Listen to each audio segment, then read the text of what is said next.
Buenos días, amados hermanos, que el Señor les bendiga. Qué gusto verles nuevamente y qué bendición poder servir en esta mañana para poder llevar la predicación de la palabra. Quiero invitarles a que por favor abramos nuestras Biblias en el Evangelio de Mateo capítulo 2, por favor. Volvemos a Mateo capítulo 2. Vamos a continuar con la predicación de la semana anterior, con el tema, con alusión a versículos del 7 al 12 vamos a leer en esta ocasión. Les invito por favor a que en reverencia a la palabra del Señor, conforme vayamos encontrando Mateo 2, versículos del 7 al 12, nos pongamos de pie para poder dar espacio a la lectura de la palabra para esta mañana. Mateo, Evangelio de Mateo capítulo 2, versículos del 7 al 12. Entonces Herodes, llamando en secreto a los magos, indagó de ellos diligentemente el tiempo de la aparición de la estrella. Y enviándolos a Belén dijo: id allá y averiguad con diligencia acerca del niño, y cuando le halléis, hacedmelo saber para que yo también vaya y le adore. Ellos, habiendo oído al rey, se fueron, y he aquí la estrella que habían visto en el oriente iba delante de ellos, hasta que llegando se detuvo sobre donde estaba el niño. Y al ver la estrella se regocijaron con muy grande gozo, y al entrar en la casa vieron al niño con su madre María, y postrándose lo adoraron. Y abriendo sus tesoros, le ofrecieron presentes: oro, incienso y mirra. Pero siendo avisados por revelación en sueños que no volviesen a Herodes, regresaron a su tierra por otro camino. Amén. Tomen asiento, por favor. Saludándoles nuevamente, hermanos. Creo que hay varias cosas que tenemos que ir aprendiendo conforme vamos creciendo en la fe. Y es que la obra de Dios es integral, amigos míos. La obra de Dios es integral, que sirve para muchas cosas, pero fundamentalmente la obra de Dios tiene un propósito: el poder cumplir con ese plan divino de Dios, ¿verdad? Esa obra está encaminada hacia los propósitos de Dios que se van cumpliendo en la vida de su pueblo, de su iglesia y de este mundo. Porque Él es, hermanos, en última instancia, el dueño absoluto de todo. No hay nada que no le pertenezca a Dios. Su vida, la mía, esta iglesia, el mundo entero, lo que vemos y lo que no vemos, todo le pertenece a Dios. Este pensamiento quita de nuestra mente el creer que en el plan de salvación existieron coincidencias o simplemente suerte o buena fortuna. Dios, hermanos, se sirvió de la fe de Abraham, de la fuerza de Sansón, del corazón de David y también del poder y la oposición de Nabucodonosor, de Darío y de Artajerjes, por mencionar algunos nombres. No importa a quién nosotros citemos el día de hoy, todos, sin excepción, son y somos siervos de nuestro único y trino Dios. Y eso es un pensamiento alentador, hermanos, cuando pensamos en o llevamos adelante ideas en nuestra mente sobre la situación actual de este mundo, en donde vemos que los poderosos luchan entre ellos por erguirse y saber quién es más fuerte, quién tiene más autoridad. Pero la palabra de Dios nos enseña que los poderosos le sirven a Dios, que los débiles le sirven a Dios, que todos sin excepción estamos aquí para darle gloria a nuestro Dios, y no hay, como le dije hace un momento, excepción alguna. Amados hermanos, la narración bíblica que inspira el mensaje de esta mañana nos lleva a un momento de reconocimiento a la condición del Señor, a la condición del Rey que vino a este mundo, y a la vez también se trata de un momento profético. No solamente vamos a ver la exaltación de Dios Hijo en este caso, sino también un momento profético de importancia en lo que sería el ministerio del Señor Jesucristo un poco más adelante. Como siempre, hermanos, quiero invitarles a que con esta breve introducción pongamos en oración este tiempo a los pies del Señor para que Él nos dirija. Oremos. Padre de gloria, gracias por darnos la bendición de poder tener este tiempo especial de predicación de tu palabra. Yo quiero pedirte, por favor, Señor, que nos permitas enfocarnos en ti y en tu voluntad, y que no haya palabra de hombre que sea dicha, sino únicamente lo que viene de ti, Señor. Lo que tú has puesto en el corazón de este siervo, Padre Santo, inútil ante ti, pero que por tu gracia está acá, Señor, para llevar este mensaje. Padre, gracias por esa bendición grande que nos das de poder servirte a pesar de nuestras limitaciones. Estamos aquí con temor, con temblor, con humildad y con gratitud. En Cristo Jesús ponemos a tus pies este tiempo. Amén y amén. Ok, la semana pasada, hermanos, estudiamos la porción previa a la que vamos a topar el día de hoy, como lo leímos hace un momento, pero quisiera referirme a algunos temas importantes que mencionamos la semana anterior, para quienes tal vez no estuvieron, y nos va a ayudar a ponernos en contexto. Lo primero, recordar que no hay detalles menores en la narración bíblica. Todo lo que nosotros tenemos en la Biblia es importante. ¿Sí? Número 2, o segundo, es que toda la escritura es inspirada por Dios y por ende es igual de importante. Sí, las genealogías son importantes, sí, las leyes de Levítico son importantes. No importa cuál porción de la Biblia estemos estudiando en un momento determinado, al ser inspiración de Dios, todo es igual. ¿Sí? Entonces alguien me puede decir, pero ¿cómo puedes afirmar que una ley sanitaria en Levítico es tan importante como el Evangelio en sí mismo? Pues es sencillo, por el autor. ¿Sí? Y el autor en este caso de toda la Escritura es Dios, por lo tanto estamos hablando de todo al mismo nivel. Y finalmente, número 3, que esta y todas las narraciones tienen que ver con Dios como protagonista. Como les dije en algún momento, no hablamos de David, no hablamos de Sansón, no hablamos de Salomón, hablamos de la obra de Dios por medio de estas 3 personas y a lo largo de toda la narración bíblica es más de lo mismo. Siempre estaremos hablando de Dios como el protagonista, porque no puede haber otro protagonista en la historia de la salvación, que no sea Dios mismo. En este sentido, es importante que recordemos que para cada estudio bíblico que hagamos, el enfoque que debemos darle, y siempre debe ser el de Dios, ¿verdad? El de Él como la persona que está obrando, el del ser como que está obrando en realidad, en medio de toda esta historia. Y de esa forma poder extraer la riqueza de la narración bíblica, ¿sí? Esa riqueza que habla a nuestros corazones y que nos ministra para llevarnos del propósito divino que Dios tiene para nosotros al traernos aquí hoy. ¿Sí? Ni ustedes ni yo estamos aquí por coincidencia. El plan de Dios era que ustedes y yo escuchemos este mensaje hoy. Por lo tanto, hay algo que tenemos que llevarnos. En este sentido, vamos a ver un poquito cómo Dios obra, ¿verdad? Nosotros sabemos en este marco que Dios fue quien colocó la estrella en el firmamento para que los magos de Oriente la puedan ver. Eso está claro para todos. Este evento cósmico obedeció a la voluntad de Dios. Sabemos que fue Dios quien llamó la atención de los magos y hasta quizá, como algunos teólogos piensan, les reveló algo de la importancia del bebé que había nacido. Sabían que era un rey, sabían que era el rey de los judíos, pero tal vez no entendían que no solamente era el rey de los judíos, era el rey del mundo, de todo, lo que vemos y de lo que no vemos. Sabemos además que fue Dios quien bendijo el viaje de los magos y que fue Dios quien los llevó ante Herodes. Sin lugar a duda, Dios estaba y está en control antes, ahora y siempre. Cuando nosotros empezamos a ver la narración con esos ojos, empezamos a entender la importancia de reconocer el poder de Dios y descansar en lo que Él está haciendo.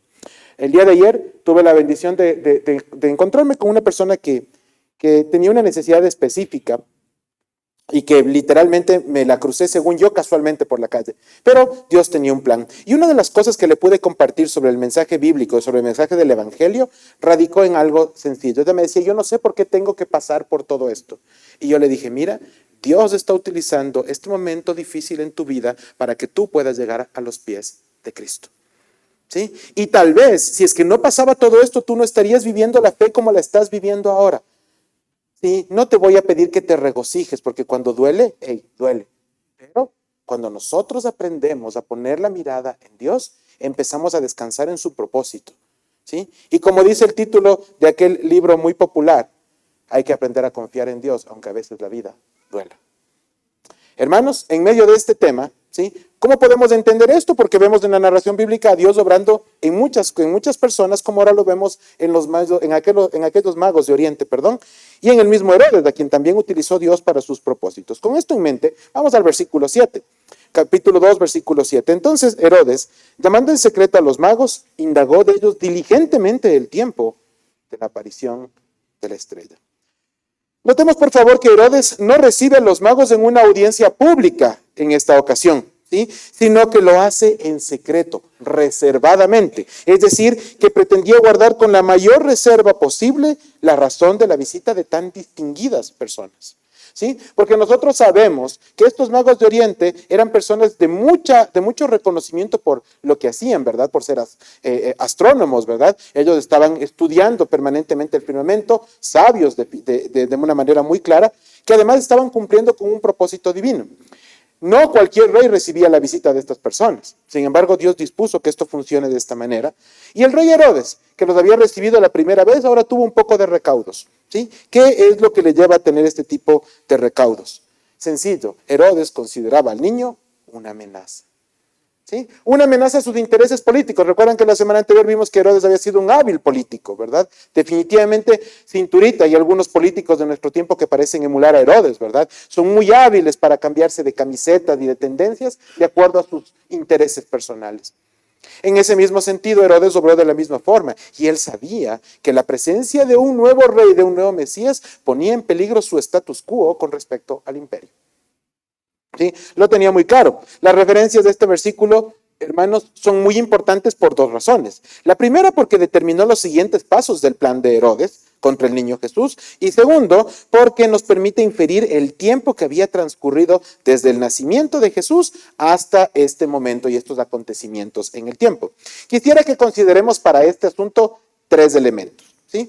Me voy a referir al plan de Herodes un poquito después. Quiero hablar ahora del momento del tiempo. Número uno, el término usado. Lucas utiliza la palabra griega brefos cuando él habla del niño, ¿verdad? Y está hablando de un recién nacido, de un bebé. Recordemos que Lucas y Mateo mencionan ciertos elementos del nacimiento de Jesús. Por eso me estoy refiriendo a Lucas en este momento, ¿sí? Y cuando habla de la visita de los pastores, ahí habla del brefos, ¿no es cierto? Fueron a verle a él. Mateo, por otro lado, en esta porción bíblica utiliza la palabra griega paidión, que significa niño pequeño. No es lo mismo bebé que un niño pequeño. ¿Sí? Ya vamos viendo las diferencias, ¿no es cierto? Para los que tenemos hijos, lo hemos ido viendo en nuestros hijos cuando van creciendo. Recordamos al bebito de brazos, ¿verdad? Que pasa dormido la mayor parte del tiempo. 6 meses después, ya no quieren dormir igual. Y cuando cumplen el primer año, ya están jalando cosas, gateando, queriendo dar sus primeros pasos y demás, ¿verdad? Ya no hablamos de bebés y empezamos a hablar de niños pequeños. En el griego funciona exactamente igual. Entonces, no estamos hablando ahorita de un bebé recién nacido, sino de un niño pequeño. Primera cosa importante. Segundo elemento, el lugar. Vamos a ver más adelante cuando veamos el versículo 11 de este capítulo 2, que se nos dice que los magos entraron en la casa, si ustedes lo ven en sus Biblias. Dice que entraron a la casa. No entraron al pesebre. ¿Sí? No entraron, no, al pesebre no se puede entrar, al pesebre es el lugarcito del bebedero de las vaquitas, ¿verdad? Pero no entraron a una cueva, no entraron al granero, nada de eso pasó. ¿Sí? Estamos hablando de que ellos entraron a una casa ya, ¿sí? Por lo tanto, esto nos indica que José y María ya se habían establecido de alguna forma en una vivienda permanente, ¿sí? Que no es igual. Y número 3, la orden de Herodes. Cuando Herodes mandó a matar a los niños en Belén, que nosotros sabemos, ¿verdad?, que es parte de la profecía bíblica de Raquel que llora por sus hijos, ordenó ejecutar a todos los niños de qué edad, de 2 años hacia abajo. ¿Sí? Eso fue lo que mandó a hacer para asegurarse de que el efecto sea el que él esperaba. ¿Por qué 2 años? ¿Por qué no días? ¿Por qué no semanas o meses? ¿Por qué no 1? El momento en que Herodes habla con los magos, ¿sí? Los magos les inquiere cuándo vieron la estrella, cuánto tiempo aproximadamente había durado su trayecto para llegar hasta donde estaban y calcular de alguna manera cuál era el horizonte del tiempo que tenía.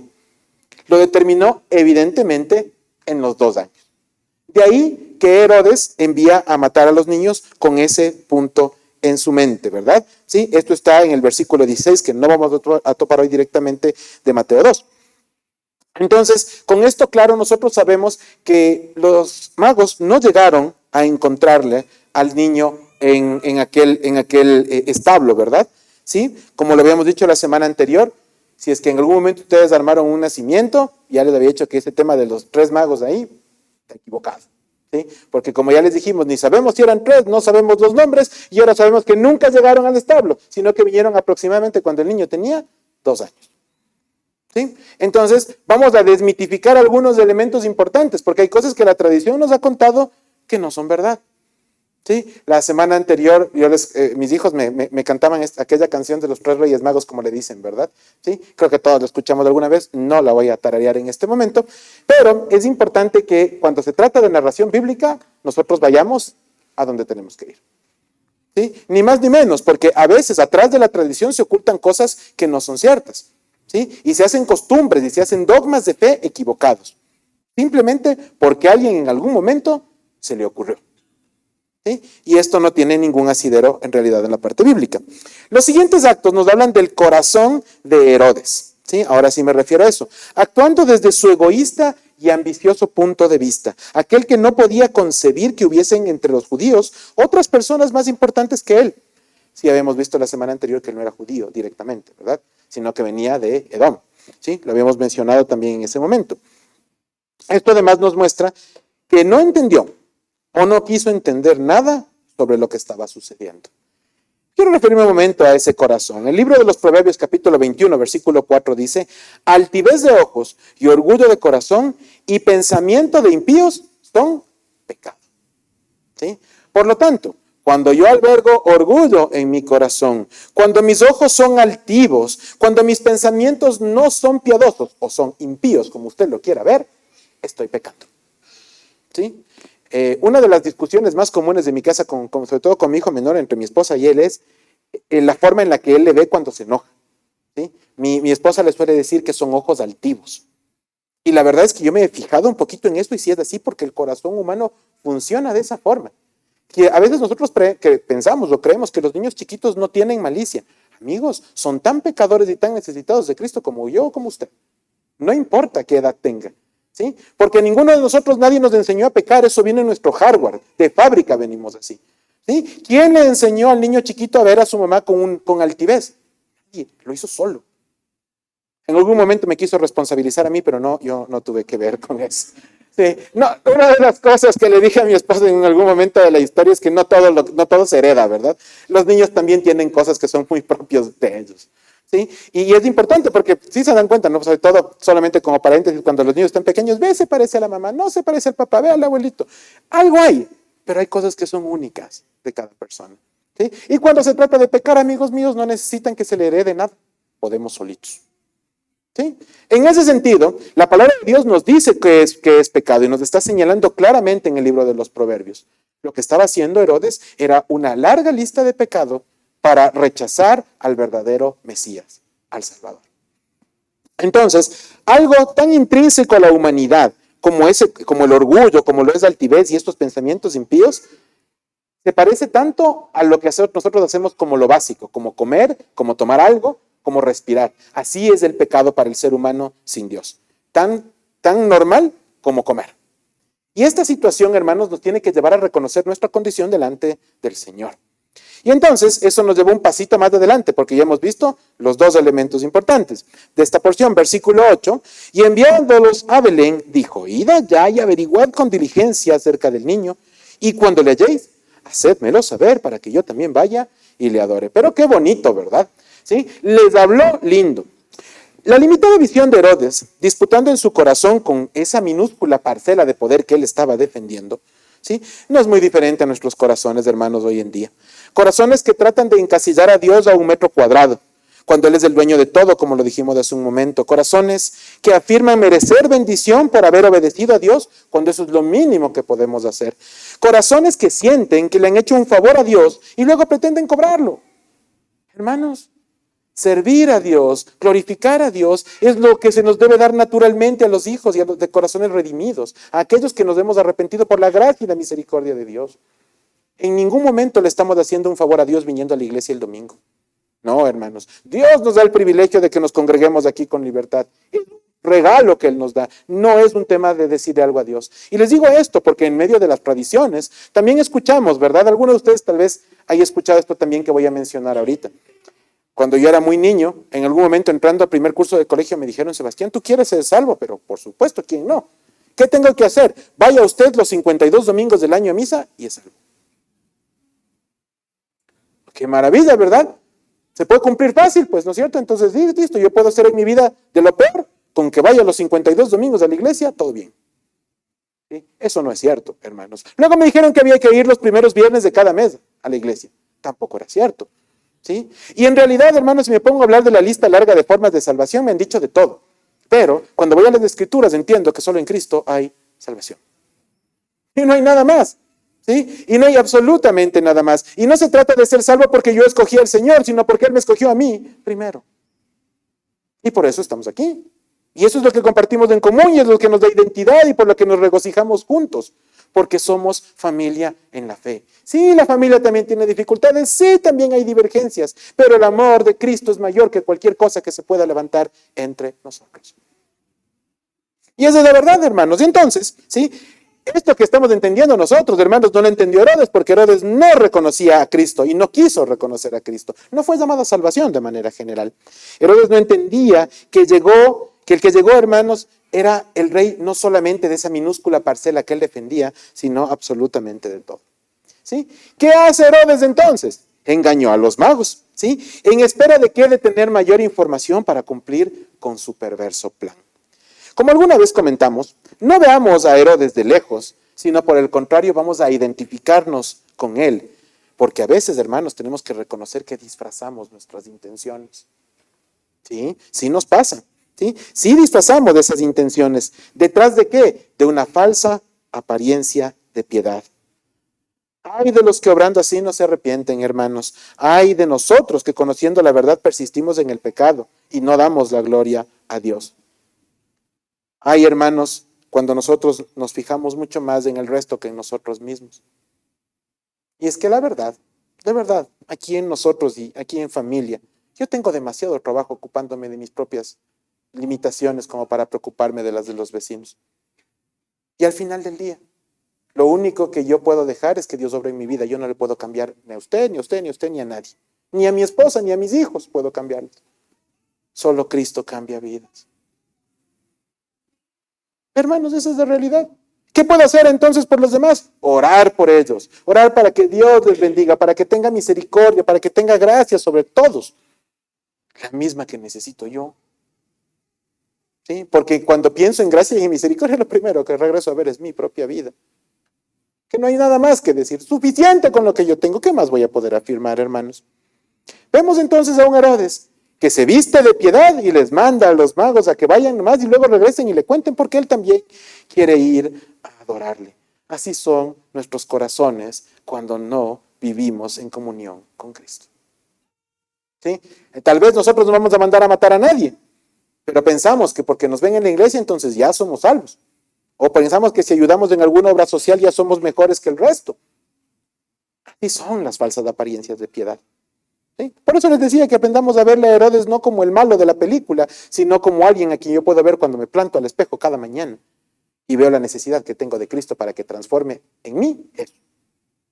Y que yo pueda ser distinto para gloria de Dios. ¿Sí? Y entonces, eso nos lleva a 2 versículos adelante. Ellos, refiriéndose a los magos de Oriente, habiendo oído al rey, refiriéndose a Herodes, se fueron.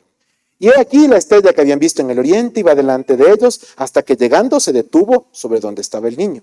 Y al ver la estrella se regocijaron con muy grande gozo. ¿Sí? Ok, estos 2 versículos nos permiten aterrizar nuevamente en el protagonista de la historia, ¿verdad? Nos permiten ver que a pesar de las maquinaciones y siniestras intenciones que se levantaban en contra de Dios y de su obra, Dios estaba obrando con autoridad. Les cuento un secreto, Dios sabía lo que tramaba Herodes. Dios sabía lo que iba a hacer Herodes. Estaba escrito. Dios no lo conoce absolutamente todo. Yo no puedo sorprenderle a Dios. ¿Sí? Ese es el Dios que está reinando sobre usted y sobre mí ahora. El que conocía todos esos detalles y conoce los detalles de su vida y de la mía. ¿Sí? Ese es nuestro Dios. La estrella continuó guiando a los magos hasta dar con el niño. Momento, ¿sí? Que es precioso en realidad, porque la Biblia nos dice que fue de muy grande gozo. ¿Sí? No estamos hablando de un gozo tenue, no es que se pusieron un poquito contentos, no se sintieron afortunados, sino que realmente estamos hablando de una figura superlativa. ¿Sí? Algo que es muy importante, algo que es incomparable, que es único, que es irrepetible. ¿Sí? Los magos tenían delante al Señor.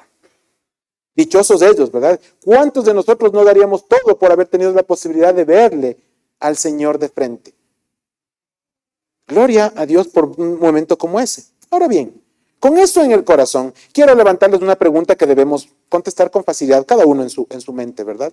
¿A quién le damos regalos? ¿Sí? ¿A quién nomás le damos regalos? Y permítame, no vamos a jugar el concurso de 100 cristianos dijeron, ¿verdad? Sino que voy a mencionar algunas cosas que seguramente se le están cruzando a usted por la cabeza, ¿sí? ¿A quién le damos el regalo? A un cumpleañero, por ejemplo, le damos el regalo, ¿verdad? ¿Sí? Alguien está cumpliendo años, se lo damos a un graduado, ¿por qué no, verdad? ¿Sí? Hay un logro en su vida, ¿sí? Que nosotros deseamos celebrar y queremos darle un regalo, reconocerle de alguna forma. A nuestras esposas también les damos regalos, ¿verdad? Diga que sí, porque varones, por supuesto que tenemos que decir que sí. Es lindo, ¿verdad? Algún detalle, alguna cosa, es bonito, ¿verdad? Porque en otras palabras lo hacemos por nuestra esposa, por nuestros hijos, por nuestros seres queridos. ¿Por qué? Porque les amamos, ¿sí? Les damos regalos a veces también a las personas en autoridad, ¿sí? Cuando llega un visitante ilustre a la ciudad, le entregan las llaves de la ciudad. ¿Han escuchado ustedes eso? Sí, le entregamos las llaves, ¿verdad? Porque es un visitante ilustre. Muy bien, está perfecto. Es claro que nosotros hacemos esto. De manera general, hermanos, podemos convenir que otorgamos presentes o regalos a las personas que son, por A o B motivo, importantes para nosotros. ¿Sí? Ok, con eso en mente, ¿sí? Estamos claros en que los magos de Oriente no conocían a Jesús, no entendían la verdadera dimensión, no conocían a sus padres, y con certeza era la primera vez que llegaban a estos territorios. Por lo tanto, la razón de los regalos no fue la cercanía, no fue el afecto familiar, ¿sí? La relación que existía. Tampoco fueron invitados a participar de ninguna celebración por parte de María y de José. No fueron a la celebración del cumpleaños número 2 de Cristo. ¿Sí? No fueron a eso. Llegaron guiados por Dios para reconocer a la autoridad máxima que podía pisar la tierra. ¿Sí? Tal vez no lo entendieron nunca en su verdadera dimensión, pero usted y yo sí lo sabemos y sí lo entendemos. ¿Sí? Por lo tanto, debemos aprender a reconocer en la Navidad como ese momento que celebramos la venida de la persona más importante. No hay nadie. No es el presidente de los Estados Unidos, no es el emperador de Roma, no es Alejandro Magno, no, todos ellos son secundarios. Es Dios mismo el que vino y caminó con nosotros. No hay nada que pueda ser comparable con eso. Los magos llegaron ante el mayor de todos, pues no hubo antes ni después de Jesús alguien de mayor importancia. Y esto es vital, hermanos, al entrar directamente en el versículo 11. Y al entrar en la casa vinieron al niño con su madre María, y postrándose lo adoraron, y abriendo sus tesoros le ofrecieron presentes: oro, incienso y mirra. Las tres cosas. ¿Sí? Dejando a un lado el tema de los 2 años que ya vimos sobre este versículo, al llegar a casa, a lo cual yo me había referido, como les dije hace un momento, encontraron al niño junto a su madre, María. Y nos dice Mateo que se postraron, se arrodillaron ante él. No fue solamente una veña respetuosa, no fue un tenderle la mano de una manera jovial, sino que se arrodillaron, reconocieron que había ante ellos una autoridad mayor que ellos. Esto es importante, ¿sí? Porque a veces nosotros no tratamos a Dios con la reverencia con la que deberíamos tratarle. ¿Sí? A mí me ha escandalizado algunas oraciones que he escuchado en algún momento, sobre todo en la gente más joven. ¿Sí? A los jovencitos que a veces dicen: sí, es que yo le voy a orar al flaco. ¿Quién es el flaco? ¿Sí? Al Barbas, no sé de qué hablan. ¿Sí? He escuchado cosas que son escandalosas. Nosotros estamos hablando del Dios Trino, Todopoderoso, y se requiere, cuando hablamos de Él, de toda honra, de todo respeto. No hay nadie más importante que Él. Y yo no me imagino llegando ante el presidente de la República por mencionar a alguien y decirle que fue flaco. No funciona así, ¿verdad? Dentro del círculo, por si no lo sabían, los ministros, la gente que está cercana con él, se refieren a él como señor presidente. Que está bien, es una persona de autoridad. ¿Por qué nosotros a veces pensamos que la cercanía con Dios nos puede llevar a tratarle de una manera despectiva y hasta chabacana?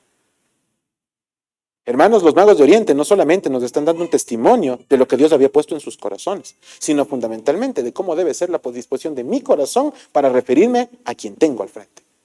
Y eso es algo importante, ¿sí? En este sentido, la narración bíblica nos dice que le dieron 3 tipos de presentes. Y voy a referirme a los 3 tipos de presentes para que todos tengamos claro por qué fueron oro, incienso y mirra, y no diamantes, o por qué no fue algún otro tipo de hierba exótica, sino específicamente estos 3 elementos. Recuerden que inicié este mensaje recordándoles que en el proyecto de Dios y en el plan de Dios no hay coincidencias. En este sentido, oro. ¿Qué significa el oro? El oro está vinculado desde que nosotros lo entendemos como tal con la realeza. Y aquí estamos hablando de Jesús Rey. ¿Sí? El oro siempre ha sido reconocido como el metal más precioso. ¿Sí? Y cuando pensamos en eso, pensamos en las coronas de los reyes, en las joyas de la monarquía, ¿verdad? De manera más clara. Eso está bien. ¿Qué significa el oro? Entonces, al regalarle el oro, los magos reconocían a Jesús como rey. Punto.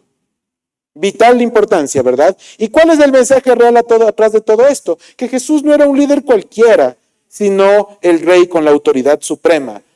Y si se pedía algún pergamino adicional, descendiente directo del rey David para los judíos. ¿Sí? Y para nosotros como cristianos también es importante, porque era el cumplimiento de una promesa. Cuando Dios decidió levantar un linaje de reyes, no estaba pensando ni en Saúl, ni en David, ni en Salomón, ni en ninguno de los perversos que le siguieron después. Estaba pensando en Cristo. Y por eso lo permitió, y por eso vino, y por eso caminó con nosotros. Es importante. Número 2, el incienso. El incienso está vinculado con la divinidad. Jesús como Dios. El incienso, hermanos, es una resina aromática, ¿verdad? Si hay alguna persona entendida en estas cosas de aquí, espero hablar con propiedad, ¿sí? Es una resina aromática que se quema y que produce un olor fragante. De hecho, estuve pensando en poner incienso ahora como para ejemplificar, pero aquí entre nos no me gusta mucho ese olor, ¿sí? Y la verdad va a tener algo diferente, ¿verdad? No a todos les gustan mucho esas cosas, ¿sí? Pero tenemos que entender de dónde viene esta situación. ¿Qué significaba, ¿sí? Esto? El humo que sube son como las oraciones que se elevan hacia Dios. ¿Sí? Y en este sentido, el significado como tal, el regalo reconocía la naturaleza divina de Jesús. No solamente era un rey terrenal, él era el Hijo de Dios, él es el Hijo de Dios. ¿Sí? Y se le está dando el honor con el incienso. Déjenme decirles, además, en aquel tiempo, el oro, el incienso y la mirra eran muy valiosos. ¿Sí? Y de ahí viene este significado real. Él es digno, Jesús es digno de adoración y actúa además como el sumo sacerdote que intercede entre Dios y los hombres. ¿Sí se acuerdan cómo entraban los sacerdotes del lugar santísimo, verdad?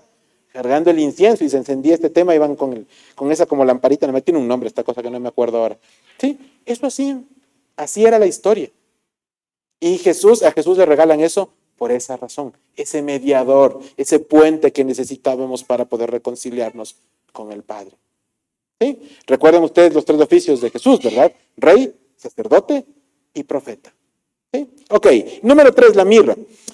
La mirra, hermanos, también es una resina aromática. No sé si alguna vez usted ha percibido la mirra. ¿Cuál era el objetivo de la mirra? ¿Para qué se utilizaba? ¿Sí? Era básicamente funeraria.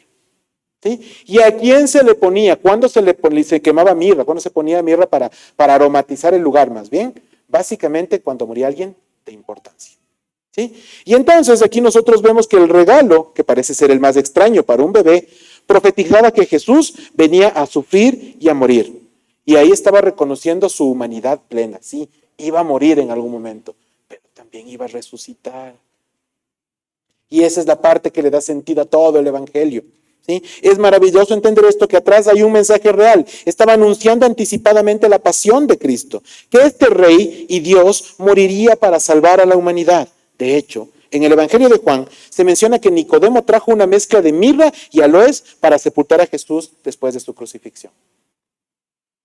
¿Sí? Ahí estaba la mirra. Aquella que le acompañó cuando fue bebé también fue a la tumba. ¿Sí? Algo exclusivo de un rey. En otras palabras, estamos hablando de un mensaje profético, porque si ustedes se fijan, los 3 regalos están hablando de cómo Jesús, de lo que Jesús era y de lo que iba a hacer. ¿Sí? Dios nos estaba entregando un mensaje muy claro. Por eso les dije al principio que no hay detalles menores en la escritura. Todo es importante. No fue coincidencia que esto sea de esta manera. Y en resumen, el oro, Jesús rey, el incienso, Jesús es Dios, y la mirra, Jesús el hombre que había de morir para redimir a la humanidad. Anótelo, guárdelo, piénselo, medítelo. Ese es Dios. Y entonces, algunos estudiosos especulan que siendo estos regalos de un importante valor comercial, como les dije hace un momento en aquel tiempo, es posible además que después, y esto solamente es de la cosecha de algunas personas, y mía también, debo admitirlo, fue algo que Jesús y María luego vendieron. Bueno, Jesús, don José y María, ¿sí? Vendieron. ¿Con qué propósito? Financiar lo que sería el viaje a Egipto después. ¿Sí? Acuérdense que pues en tiempos de Jesús la cosa funcionaba igual que ahora, necesitábamos algo con que sustentarnos. ¿Sí? Entonces, por el enorme valor se vendieron y eso permitió que la familia pueda sostenerse en el tiempo mientras estuvieron en Egipto, al menos en la primera etapa hasta que José pueda encontrar un oficio, ¿verdad? Y poder ganar dinero para poder sostenerse. ¿Sí? Debo ser claro en que esto no tiene ningún respaldo bíblico como tal, simplemente es parte de la lógica y del estudio que viene por detrás, no solamente para que usted lo tenga claro. Después de este maravilloso momento, Dios muestra una vez más que no hay nadie que pueda sorprender ni positiva ni negativamente a Dios. Dios lo dispuso todo. Si las cosas son como pensamos, Dios permitió que los regalos lleguen con un propósito. Dios permitió que los magos lleguen con un propósito para dejarnos un mensaje, para servir en ese momento. Nos dejan un legado y una herencia. Todo es completo. ¿Sí? Todo lo que Dios hace a lo largo de la narración bíblica, hermanos, es importante y nos deja muchas cosas que estudiar. Y hay cosas que son para ese momento y otras cosas que nos heredan a nosotros para que podamos estudiarlas, aprenderlas y fundamentalmente vivirlas. Porque si el Evangelio no se vive, la palabra muerta no sirve de nada. ¿Sí? Hermanos, la consecuencia natural de un corazón redimido son las obras. ¿Sí? No estamos diciendo que las obras sean para salvación porque no lo son, pero si yo soy salvo, doy buen fruto. ¿Sí? Y eso se aplica a cualquier cosa. Y a veces nosotros pensamos que el fruto es pararse aquí al frente y predicar. Eso es una de las formas del fruto. El fruto es usted obrando con misericordia con sus hermanos, obrando con amor y con gracia con los demás. Ese es el fruto que el Señor quiere de su vida y de la de todos. Desde las cosas chiquitas hasta las más grandes. Aquello en donde Dios le puso, el lugar en donde Dios le puso a servir, ahí hay que ver fruto. ¿Sí? Dios no está comparando el fruto de nadie contra nadie, por si a usted le preocupa, ¿no? Y ahora será que mi fruto será más grande y más bonito que el del vecino. Nuevamente le quiero invitar a que piense en usted. No importa el fruto del vecino, eso es problema del vecino con Dios. Lo que importa es el fruto que usted está llamado a dar. Ese es el que importa verdaderamente, el de cada uno. ¿Sí? Entonces, pensemos en esto cuando enfocamos la vida de los magos de esa forma. Finalmente llegamos al versículo número 12. Pero siendo avisados los magos por revelación en sueños que no volviesen Herodes, regresaron a su tierra por otro camino. ¿Sí? Dios cuidó de Jesús, su Hijo encarnado, de manera que el plan pudiese completarse de la manera correcta. Por eso les dije yo que en algún momento, sí, claro que Dios sabía el plan de Herodes y también tenía la respuesta para resolverlo. ¿Sí? Todo estaba listo. No había forma alguna en que ni todo el mundo entero se pueda oponer al plan de Dios. ¿Sí? ¿Se han visto ustedes que nosotros a veces oramos y le decimos, Señor, obra con nosotros o a pesar de nosotros? Esa frase tiene mucho de fondo. ¿Sí? Porque el plan de Dios está corriendo, nos guste o no nos guste. ¿Sí? Nos parezca o no nos parezca. De ahí la importancia de aprender a tener humildad en el corazón y doblegarnos ante el plan de Dios, decirle, Señor, si tú quieres que así sea, yo no soy nadie para ponerte límites. Que no puedo hacerlo además, ¿verdad? Es infructuoso, ¿sí? Pero a veces sí tratamos de decirle eso a Dios, ¿sí? Ok, Dios, de acuerdo con esto, pero yo no quiero esto. ¿Y tú quién eres para decirle que no a Dios? ¿Sí? Qué bueno que pienses lo que creas. La verdad es que Dios va a obrar, te guste o no te guste. Por eso es preferible decirle a Dios que doblegue nuestros corazones y nos ayude a embarcarnos, de una manera positiva antes que oponerse a la voluntad perfecta de Dios. ¿Sí? Eso nos suele traer buenas consecuencias, ¿verdad? A nuestras vidas. Dios ya sabía lo que sucedería y obró en consecuencia. ¿Sí? Contacta a los magos en sueños y les insta a irse por otro lado y no pasar por donde estaba aquel buen Herodes, siendo sarcásticos. Es interesante entonces reconocer que los magos obedecieron sin chistar las instrucciones que Dios les dio. No vemos a los magos diciendo, ay Dios, qué pereza, me vas a mandar la vuelta por otro lado, me voy a demorar una semana más. No. ¿Sí? Y les digo esto porque es muy común entre nosotros, ¿verdad? ¿Sí? ¿No se han dado cuenta cómo nos pesa a veces ayudarnos a las personas que vemos? Mucho menos del servicio a Dios a quien no vemos. Pero nos pesa en serio. De ahí, hermanos, que es importante que nosotros aprendamos a servir y que aprendamos a hacer las cosas para Dios con corazones dispuestos y alegres. A Dios no le podemos decir, chuta, Dios otra vez me toca predicar, no puede ser, ya prediqué la semana pasada. Yo no puedo decirle eso a Dios, porque me paro, predico, pero a Dios eso no le agrada. A Dios eso no le gusta. ¿Sí? Y piense usted en aquello que el Señor le pone en su corazón y que a usted le pesa. Sobre todo para los maridos aquí presentes, el vasito de agua de la noche.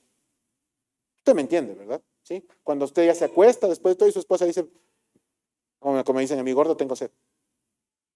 Ahí estamos complicados, ¿verdad? Porque nos gusta, no nos pesa. Amigos, si tenemos dificultad de servir a quien está al lado mío, y como les dije, puedo tocar, ver y demás que está conmigo, ¿cómo voy a servirle a Dios a quien no veo? Piensen en eso, mediten en eso. Tenemos que aprender a que nuestros corazones realmente estén dispuestos a hacer la voluntad de Dios, amén de lo que nosotros podamos creer o pensar. Y aprender a darnos con alegría, con gozo. ¿No han oído ustedes que Dios ama al dador alegre? Sí, está en la palabra, ¿verdad? ¿Sí? Y es importante porque no se trata solamente de meterme la mano al bolsillo y de girar un cheque o hacer una transferencia. Se trata de darme a los demás con gozo, de estar dispuesto a servir con alegría. Que no esté supeditado hacia a una persona le gusta y a la otra le disgusta. No, yo vengo aquí a buscar de Dios. Y eso es súper importante. Tremendamente importante para nuestras vidas. Amados hermanos, quisiera cerrar invitándoles a meditar en nuestras propias vidas.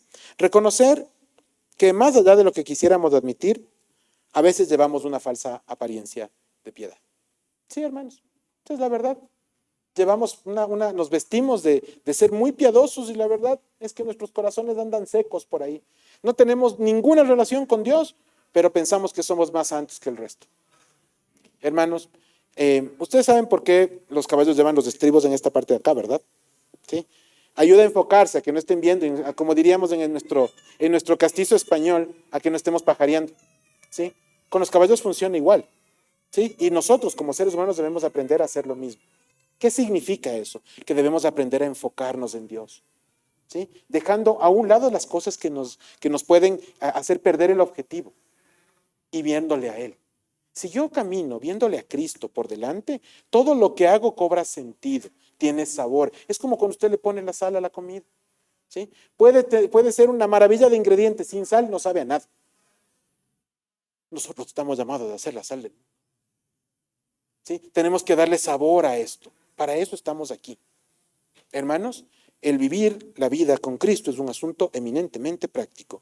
Y no quisiera solamente dejarles en la meditación sobre nuestras vidas, sino invitarles también a envolver carne ese arrepentimiento, es decir, que se vuelva algo práctico. ¿Sí? Dios está poniendo arrepentimiento en nuestros corazones, en otras palabras, que aprendamos a confesar nuestro pecado delante de Dios y de la mano de su Espíritu Santo vivir de maneras transformadas, de vivir de formas distintas y así dar testimonio de la obra de Cristo en nuestras vidas.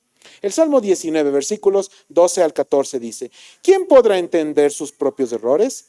Líbrame de los que me son ocultos. Preserva también a tu siervo de las soberbias, que no se enseñoreen de mí. Entonces seré íntegro y estaré limpio de gran rebelión. Sean gratos los dichos de mi boca y la meditación de mi corazón delante de ti, oh Jehová, roca mía y redentor mío. Dicho de otra forma, hermanos, aprendamos a orar pidiéndole a Dios que revele el pecado en nuestros corazones. ¿Para qué? Para arrepentirnos. Para eso. ¿Sí? No para latigarnos, no para flagelarnos, sino para arrepentirnos delante de Dios y cambiar eso. Porque déjeme decirle que muchos de los pecados que cometemos no tienen conciencia plena en nuestros corazones. Ya se nos cauterizó hace rato, no nos damos ni cuenta. Pero cuando le pedimos a Dios que revele eso en nuestros corazones, automáticamente tomamos conciencia y podemos arrepentirnos y no quedarnos solo en el arrepentimiento, sino cambiar, ser distintos, ser más como el Señor. Aprendamos, hermanos, a no andar en juicio con los demás, sino a observar en nuestros corazones el camino de perversidad que sin Dios estaba trazado en nuestras vidas, pero que con Dios por delante ya no debemos transitar, sino que debemos rechazar. Lo lindo de este tema es que el Espíritu Santo que usted y yo tenemos en nuestro corazón nos capacita a rechazar ese camino. ¿Sí? Sí se puede, con Cristo sí se puede, por la obra de Dios y el Espíritu Santo en nuestros corazones, eso es posible, hermanos. ¿Sí? Hoy, hermanos, es un buen día para empezar. 7 de diciembre, ¿verdad? Ya se acabaron las fiestas de Quito.